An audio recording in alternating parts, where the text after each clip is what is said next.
తెలంగాణ హక్కుల కోసం శాశ్వతంగా మనకు అన్యాయం జరిగే నిర్ణయాలు ఆంధ్రప్రదేశ్ తీసుకుంటే ప్రభుత్వం కొట్లాడాల్సింది పోయి ఉద్దండులైన న్యాయ కోవిదులను పెట్టి అడ్డుకోవాల్సింది పోయి వదిలేస్తే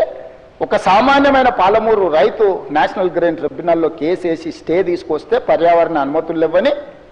అప్పుడు పోయి వీళ్ళు విధిలేని పరిస్థితిలో ఇంప్లీడ్ అయినారు అధ్యక్ష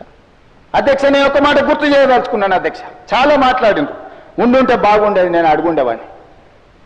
రోజా గారి ఇంటికి వెళ్ళి రొయ్యల పులుసు తిన్నది ఎవరు అధ్యక్ష నేనావు తంకువారెడ్డి గారు అధ్యక్ష రోజా గారు ఒక్కసారి రొయ్యల పులుసు పెడితేనే తిని రాయలసీమను రతనాలసీమ చేసి వస్తాను చెప్పొచ్చిన మహానుభావుడు ఆయన నిన్ను పుట్టినప్పటి నుంచి 71 సంవత్సరం వరకు పెంచి పోషించి నీకు బుక్కడి బువ్వ పెట్టి గుండెల్లో పెట్టి ఆదరించి భుజాల మీద మోసి తెలంగాణ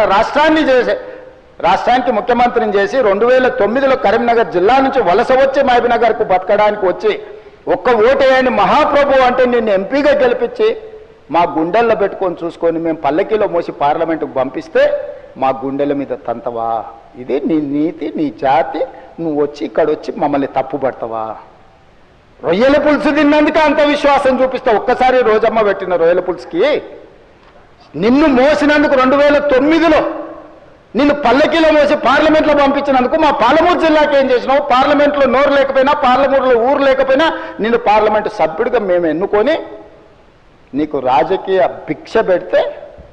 మా పాలమూరు ఎండబెడతావు మా కల్వకుర్తి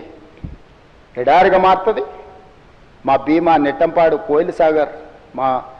నారాయణపేట కోడంగల్ లిఫ్ట్ ఇరిగేషన్ని ఎక్కడికక్కడ పడవ పెడతావా ఇదా నీ నీతి నీ జాతి అని నేను వారిని అడగదలుచుకున్నా అధ్యక్ష